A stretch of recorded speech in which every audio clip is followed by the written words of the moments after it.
Class में हम लोग फाइल मेनू कंप्लीट कर लिए थे, हो गया था ना। फाइल मेनू में हम लोगों का ये सारे एक एक करके ऑप्शंस को देख लिए थे लोग। आज हम लोगों को करना है एडिट मेनू। बताए थे हम आप लोगों को कि एडिट का मतलब क्या होता है। एडिट का मतलब क्या होता है? फेर बदल करना, यानी अपने डॉक्यूमेंट में किसी भी तरह का एडिटिंग करना।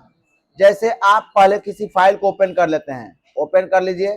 पहले से हम लोग फाइल एक बनाए थे, यहाँ एबीसी ओपन कर लिए, यहाँ आ गया ना। अब इसमें एडिटिंग करना, तो ध्यान दीजिए, जब एडिटिंग में हम आ रहे हैं तो पहला ऑप्शन दिया है अंडो, फिर दिया है कट, कॉपी दिया हुआ है ना, लेकिन ये सब हाईलाइट नहीं है। ऑप्शन तो दिख रहा है परंतु हाईलाइट नहीं है।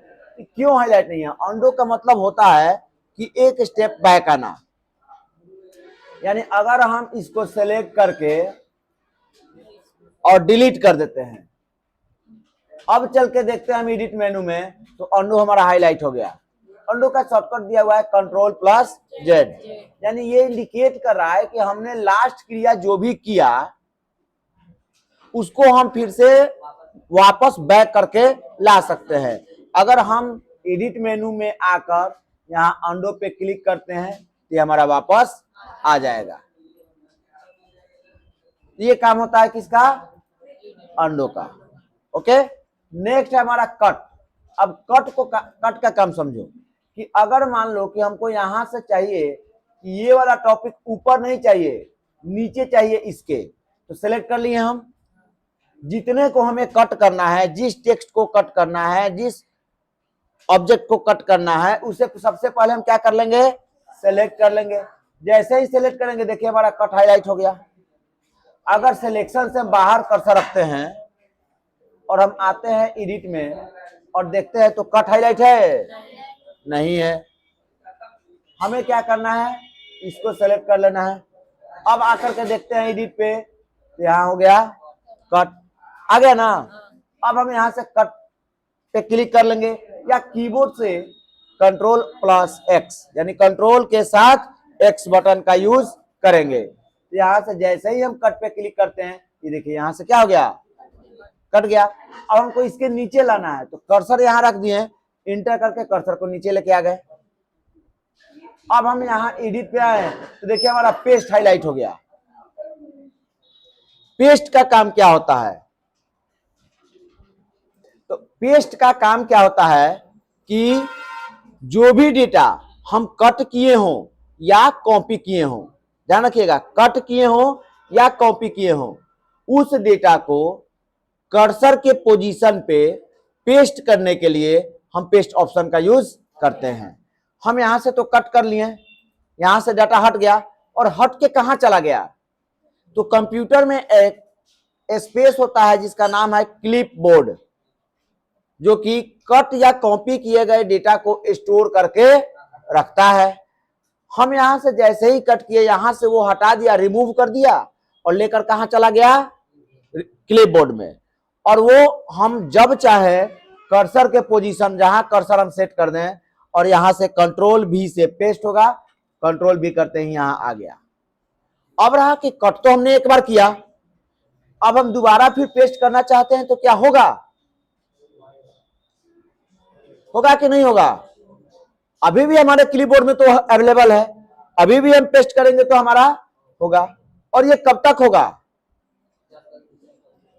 चलो हम क्या करते हैं, इस एप्लीकेशन को क्लोज कर लेते हैं, डोंट सेव, हो गया।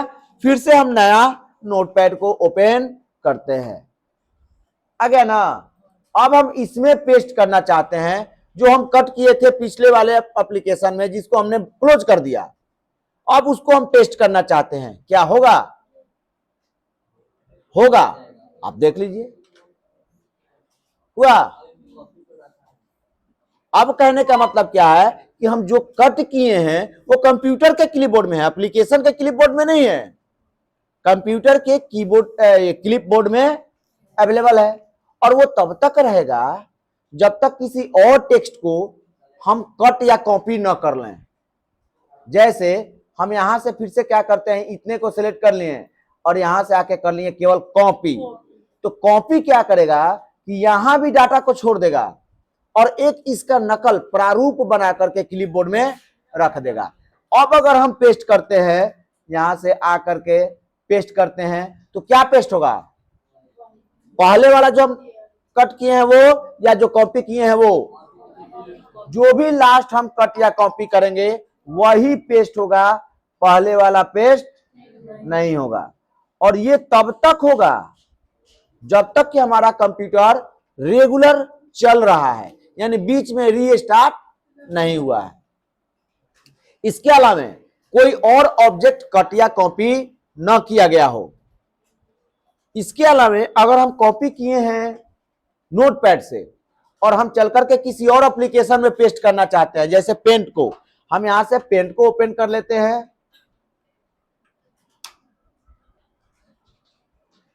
हमारा यहां पेंट ओपन होके आ गया। हम यहां से टेक्स्ट टूल्स ले लिए,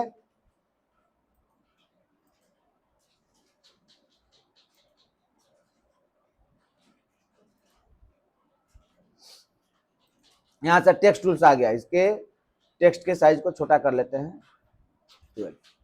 अब हम यहां पे पेस्ट करना चाहते हैं, कंट्रोल भी करिए, देखिए तो आया, दिस इज ए गार्डन। यानी ऐसा नहीं है कि हम नोटपैड में कॉपी किए हैं तो केवल नोटपैड में ही पेस्ट कर सकते हैं। हम किसी भी एप्लीकेशन में कॉपी किए हो या कट किए हो, डाटा कैसा है, अगर डाटा टेक्स्ट वाला है ये, तो टेक्स्ट को सपोर्ट करने वाले सारे एप्लीकेशन में हम पेस्ट कर सकते हैं। आई बात समझ में ना? यानी टेक्स्ट सपोर्टेड हर एप्लीकेशन में पेस्ट कर सकते हैं। अगर ऐसा नहीं होता तो जरा याद करो आप लोग कि आप लोग जाते हो गूगल पे, कोई डेटा अपना सर्च करते हो, वहां से सिलेक्ट करके कॉपी कर लेते हो, आके व्हाट्सएप पे पेस्ट करके भेज देते हो, करते हो ना ऐसा? अगर आपका दूसरे एप्लीकेशन से कॉपी किया गया डाटा अगर पेस्ट नहीं होता तो क्या यह प्रक्रिया हम कर पाते? नहीं कर पाते। तो हम कट या कॉपी किए गए डेटा को, कहीं से भी कट या कॉपी किए गए डेटा को उससे सपोर्टेड एप्लीकेशन में हम पेस्ट कर सकते हैं। और ये तब तक होगा जब तक हमारा कंप्यूटर रन कर रहा है, चल रहा है। एक बार अगर हम कंप्यूटर को क्लोज कर देते हैं तो क्या होगा? जो भी क्लिपबोर्ड में है वो क्लियर हो जाएगा और तब हमारा पेस्ट नहीं होगा। अब आ जाओ, थोड़ा सा कट कॉपी पे एक और चीज दिखाते हैं। हमारा यहाँ पे एक पीएनजी का फाइल है, फोटो का फाइल है, इसको हम राइट क्लिक करके और यहां से कर लेते हैं कॉपी। यहाँ पे हमारा कॉपी का दिखा रहा है ना? क्लिक कर लिए, अब ये कॉपी हो गया। तो लास्ट कॉपी क्या हो गया हमारा? एक ऑब्जेक्ट हुआ, टेक्स्ट तो है नहीं है। अब आकर के अगर हम नोटपैड में पेस्ट करते हैं तो ये देखिए हमारा पेस्ट हाईलाइट ही नहीं है। क्यों? कॉपी तो किए हैं। तो नोटपैड पिक्चर को तो सपोर्ट करता नहीं है, पहले भी बताया गया है। नोटपैड एक सिंपल टेक्स्ट एडिटर प्रोग्राम है, तो इसमें हमारा पेस्ट नहीं होगा, यानी ये सपोर्ट उसको नहीं कर रहा है। जबकि अगर हम पेंट को ओपन करते हैं तो पेंट तो हमारा पिक्चर वाला काम करेगा। तो यहां देखिए हम पेस्ट कर सकते हैं, है ना? इसमें हम आकर के उसको हम पेस्ट कर सकते हैं। कहने का मतलब क्या है कि हम आसानी से कट या कॉपी करके किसी डेटा को एक जगह से दूसरी जगह रिमूव करा सकते हैं या नकल करके उसका प्रारूप बना सकते हैं। ओके, कट कॉपी पेस्ट समझ में आ गया?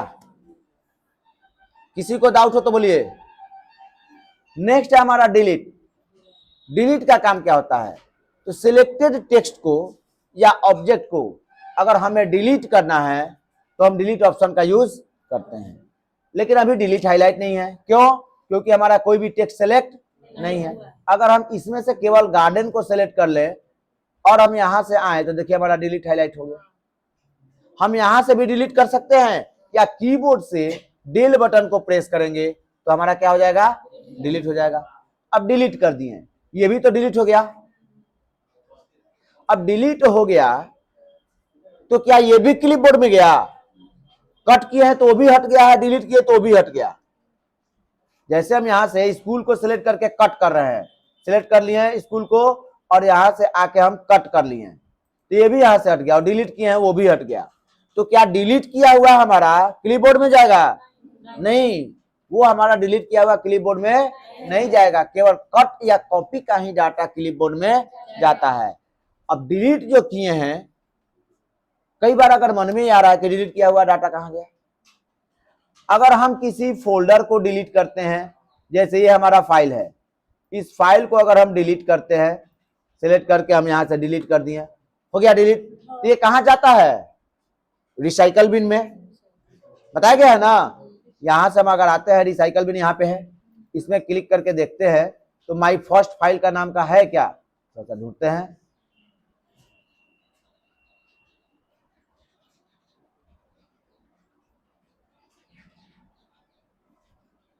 बहुत सारा फाइल हो गया है।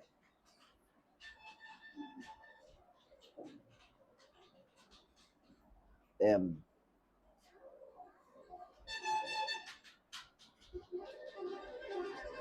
यहां देखिए, माई फर्स्ट फाइल .txt है ना। ये कब का डिलीट है, अगर हम डबल क्लिक करते हैं तो ये बता रहा है कि कब डिलीट हुआ, 19 अप्रैल को, है ना, 7:23 और 10 सेकंड पे डिलीट हुआ है, सब दिखा रहा है। अब हम इसको फिर से लाना चाहते हैं तो यहाँ से रीस्टोर कर देंगे और ओके कर देंगे, तो यहाँ से हट जाएगा और फिर मेरा जहां पे का था वहां पे आ जाएगा। यहाँ देखिए माई फर्स्ट फाइल। लेकिन अगर हम किसी ऑब्जेक्ट को ना डिलीट करके, यानी फोल्डर को डिलीट ना करके, फाइल को डिलीट ना करके, किसी एप्लीकेशन के अंदर के मैटर को या कंटेंट्स को डिलीट करते हैं, तो वो रिसाइकल बिन में नहीं जाता है, वो केवल डिलीट होता है। ओके, तो ये मन में मत रखिएगा कि यहां से भी डिलीट किए तो हमारा मिल जाएगा रिसाइकल बिन में। हाँ, अगर कंटेंट्स हम डिलीट करते हैं फाइल के अंदर का, तो केवल डिलीट होता है, वो हमारा रिसाइकल बिन में नहीं जाता है। ओके, अब आइए नेक्स्ट देखते हैं, फाइंड। फाइंड का काम क्या होता है, फाइंड मतलब ढूंढना। अब हम कोई, जैसे यहाँ पे हम ला देते हैं स्कूल, इसी को हम यहाँ से सिलेक्ट कर लेते हैं, कॉपी, कॉपी कर लिए ना, इसके बाद हम क्या कर दिए, 2-4 लाइन पेस्ट कर लिए, हो गया। हमें इसमें ढूंढना है कि स्कूल कहां कहां है, तो कर्सर को हम शुरू में ला देंगे, स्टार्टिंग में, इसलिए कि वहां से ढूंढना चालू करें। हम यहां से आ गए एडिट पे और फाइंड। फाइंड का शॉर्टकट की क्या है, कंट्रोल और F। यहां से अगर हम कर्सर को ला करके स्टार्टिंग में और हम कंट्रोल F भी अगर प्रेस करते हैं तो आगे हमारा फाइंड का। हमें क्या ढूंढना है, ये पूछ रहा है कि क्या ढूंढना है आपको, तो हमको क्या ढूंढना है, स्कूल। यहाँ पे हम टाइप मार देते हैं CHOOL स्कूल और यहाँ से इंटर करेंगे, तो ये देखिए हमारा ढूंढ के ला रहा है। फिर से इंटर करिए, देखिए ला रहा है ढूंढ के, नेक्स्ट कर रहे हैं, नेक्स्ट कर रहे हैं, नेक्स्ट ला रहा है। इसके बाद कर रहे हैं तो कह रहा है कि फाइंड हो गया टोटल। अगर हमको रिप्लेस करना है, फाइंड तो ढूंढ के ला दिया, रिप्लेस, इसको क्लोज कर लेते हैं। रिप्लेस का शॉर्टकट क्या होता है, कंट्रोल और देखिए रिप्लेस का H। पहले यहां देखो फाइंड नेक्स्ट भी दिया हुआ है, फाइंड नेक्स्ट का दिया है F3। हम यहाँ कर्सर कहीं भी रख दिए और F3 बटन कीबोर्ड से प्रेस करेंगे तो देखो ढूंढ रहा है, लेकिन स्कूल ही ढूंढ रहा है। क्यों, क्योंकि हमने सर्च बॉक्स में स्कूल डाले हुए हैं।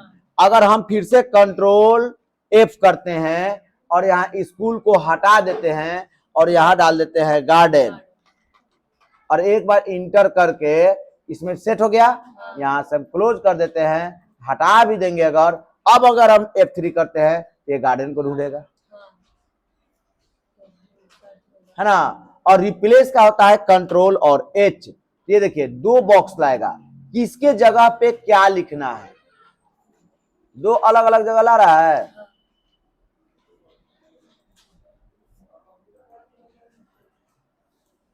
चलिए, हमको गार्डन के जगह पे यहां कर देना है ट्री।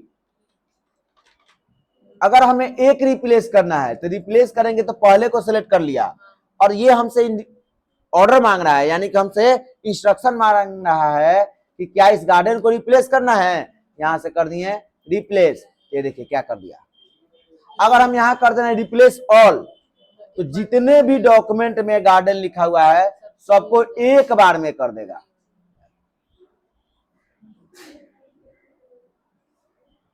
तो फाइंड और रिप्लेस का काम समझ में आ गया। हम किसी पार्टिकुलर वर्ड को, लेटर को, सेंटेंस को ढूंढ सकते हैं या उसके जगह पे स्थानांतरित कर सकते हैं किसी और लेटर, वर्ड या सेंटेंस को। तो ये होता है फाइंड और सिलेक्ट। ये जितने भी आपका मिल रहा है ऑप्शंस, ये नोटपैड से स्टार्ट होगा और आप कंप्यूटर के कितने भी बड़े से बड़े कोर्स करने चले जाइए, ये आपका पीछा नहीं छोड़ेगा। ये एकदम से बैकबोन है। आपको एक एक चीजें याद होना चाहिए, इसका फंडामेंटल याद होना चाहिए, इसके जो प्रॉपर्टीज हो जाए वो याद होने चाहिए कि ये काम कैसे करता है, इसका प्रारूप होता क्या है, ये सब आपको याद होने चाहिए। ठीक है। नेक्स्ट है गो टू। गो टू का काम क्या होता है कि हमें कितने नंबर लाइन में जाना है, क्लिक कर दिए, आ गया गो टू का। हम कर दिए 5, यहां से कर दिए गो टू, तो कर्सर लेके आ गया 5 नंबर लाइन के बिगिनिंग में। यहां देखिए, अगर मान लो यहाँ पे तो हमारा 6 लाइन का डॉक्यूमेंट है, अगर ये डॉक्यूमेंट हमारा 600 लाइन का होता, 6000 लाइन का होता, तब हमको जाना होता किसी पार्टिकुलर लाइन में, तो हमें कहीं को ढूंढते रह जाते। एक बार में कंट्रोल जी करेंगे, हमको जहां जाना होगा यहाँ टाइप मारेंगे और गो टू पे क्लिक कर देंगे, हम पहुंच जाएंगे वहां पे। आगे बात समझ में। अगर हमारा नहीं है, जैसे हम 25 कर दिए, यहाँ कर दिए गो टू, यहाँ देखिए क्या लिखा है, the line number is beyond the total number of line, यानी जितना आपने लिखा है उतना वो नहीं है ना। तो ये से हमारा कर सकते हैं। आगे बात समझ में ना। चलिए, उसके बाद है सिलेक्ट ऑल। सिलेक्ट ऑल का शॉर्टकट क्या होता है, कंट्रोल ए, यहां से कंट्रोल ए हो जाएगा। यहां से भी कहीं भी कर्सर रख के कंट्रोल ए करेंगे, टोटल डॉक्यूमेंट हमारा सिलेक्ट हो जाएगा। अब आइए अगला जो है हमारा डेट एंड टाइम। इसका काम क्या है, हम कर्सर को जहां भी रख करके डॉक्यूमेंट में कहीं भी किसी भी पोजीशन पे, वहां हमको डेट और टाइम टाइप करना है। जो सिस्टम में डेट और टाइम है, जैसे अभी मॉर्निंग का 7:30 हो रहा है, 19/4/2023 है, तो यहाँ पे अगर हम आ करके डेट एंड टाइम पे क्लिक करते हैं या F5 बटन को प्रेस करेंगे, तो यहाँ देखिए 7/30/19/4/2023 ऑटोमेटिक ला देगा, यानी हमें उतना टाइप करने की जरूरत नहीं पड़ेगा। अगर हम लास्ट में फिर से करना चाहते हैं यहाँ पे नीचे, तो हम F5 प्रेस करेंगे कीबोर्ड से, देखिए ला दिया, ला दिया। तो यहां से हम ये इंसर्ट करा सकते हैं। ओके, नेक्स्ट है फॉन्ट। अब आइए इस फॉन्ट को समझिए थोड़ा सा। फॉन्ट का काम क्या होता है, फॉन्ट पे क्लिक करते ही हमारा ये फॉन्ट के सेटिंग का डायलॉग बॉक्स आ गया। आप जब इसे लोअर वर्जन पे जाइएगा, ये हम लोगों का 13 है, सॉरी 11 है विंडोज, जब आप जाइएगा 10 पे या 7 पे, तो उसमें थोड़ा सा फीचर्स अलग हो जाएगा, है सब ऑप्शन यही, लेकिन थोड़ा सा लुक इसका चेंज हो जाएगा। यहाँ पे क्या होता है, यहाँ देखिए आपका फॉन्ट कौन सा है, एरियल। अब आपको कौन सा करना है, यहाँ आप यहाँ देखिए, यहाँ पे दिखा रहा है, प्रीव्यू में दिखा रहा है, अलग अलग फॉन्ट आप लेकर के चेक कर सकते हैं कि हमको किस तरीके का लिखना है, दिख रहा है। जैसे हम एक करते हैं, यहाँ से जो करना है इस तरह का कर लिए, और यहाँ से अगर हम इसको बैक कर लेते हैं, ये देखिए हमारा, देख रहे हैं फॉन्ट चेंज हो गया।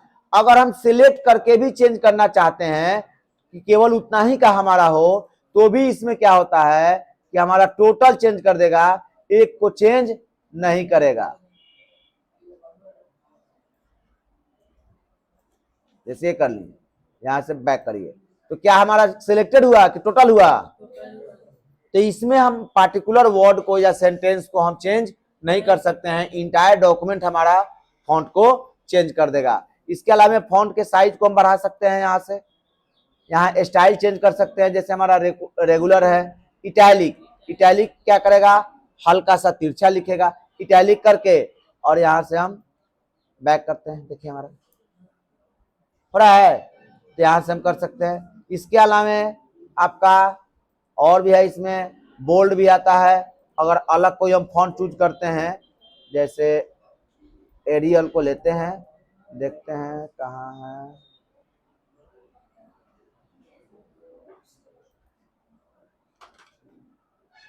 एरियल आ गया। अब यहाँ पे आप देखिए आपका कितने तरह का स्टाइल दे दिया रहा है, नैरो दे रहा है, इटैलिक दे रहा है, नैरो इटैलिक, बोल्ड। बोल्ड क्या करेगा, टेक्स्ट को मोटा कर देगा। अब यहाँ से आके देखिए कर दिया।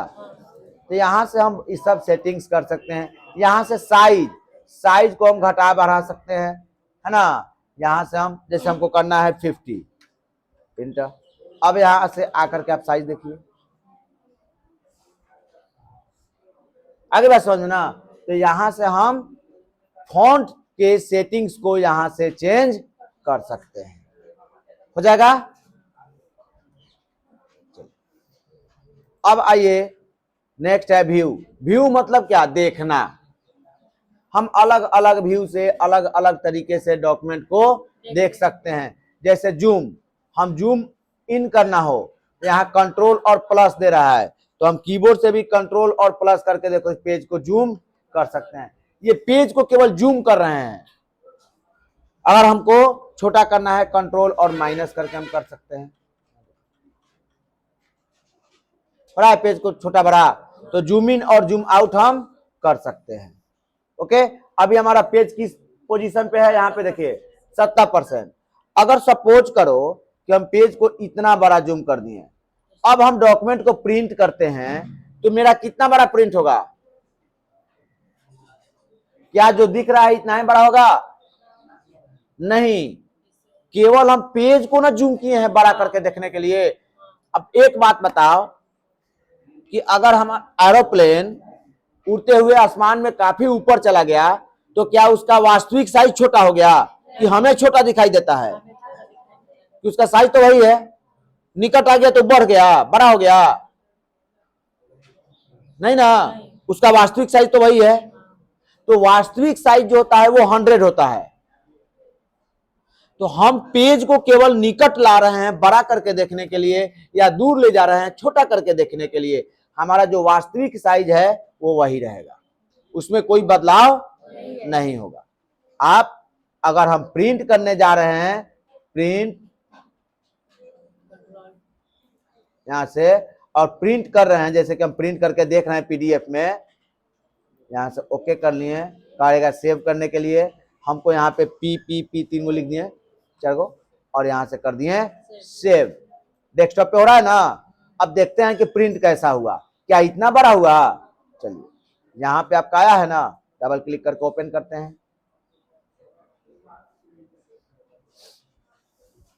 देखिए क्या उतना बड़ा प्रिंट हुआ। ये हमारा बीडीएस कंप्यूटर कहां से लिख रहा है, उस दिन सेट किए थे लोग, हेडिंग में, हेडर में और फुटर में। तो ये हमारा एक्चुअल साइज में प्रिंट करेगा, ना कि जूमिंग रेंज से करेगा। हमारा ये जूमिंग जो है, कंट्रोल माइनस कर देते हैं, जो ये 100 है ना, यहां देखिए ये साइज। अगर हम छोटा भी कर देते हैं, इतना छोटा कर दिए, कितने परसेंट पे आ गया?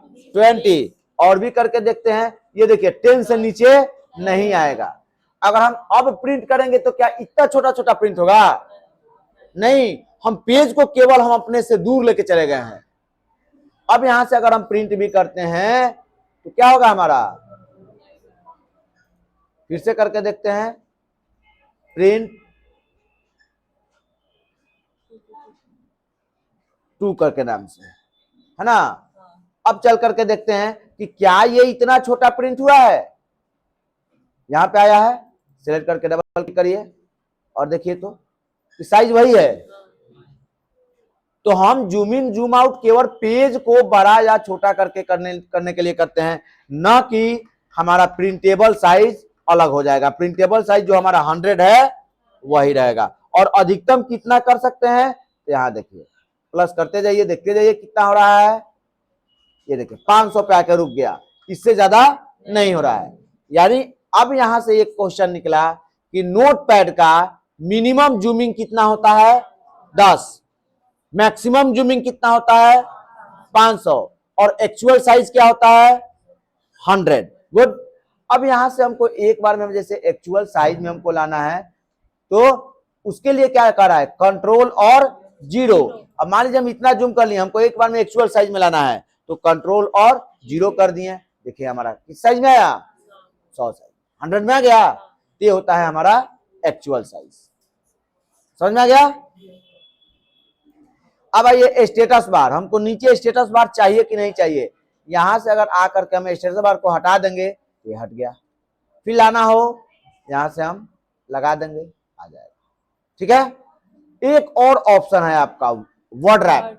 वर्ड रैप का काम क्या होता है कि टेक्स्ट को जैसे ही हमारे विंडो के किनारे पहुंचेगा कर्सर पोजीशन, तो ऑटोमेटिक कर्सर नीचे आ जाएगा। जैसे हम यहां से हमको कुछ लिखना है और यहां पे हम लिखना चालू कर दिए, माई फादर इज ए, देखिए जैसे हम किए कर्सर अपने आप नीचे आ गया। अगर हम टेक्स्ट रैप को हटा देते हैं, यहां से आइए, टेक्स्ट रैप के टिक आउट को हम क्या कर दिए, हटा दिए। अब हम यहां अगर लिख रहे हैं,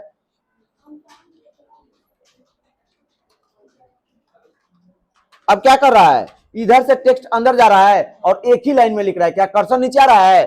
बिना इंटर किए कर्सर नीचे नहीं आएगा। लेकिन अगर हम यहां से टिक आउट ले रहे हैं, तो जितना मेरा हमारी स्क्रीन है उसी के हिसाब से ऑटोमेटिक कर्सर पोजीशन को नीचे लेकर के अगले लाइन में लेकर के चला जाएगा रैप टेक्स्ट। ओके, तो यहां से हम ये कर सकते हैं।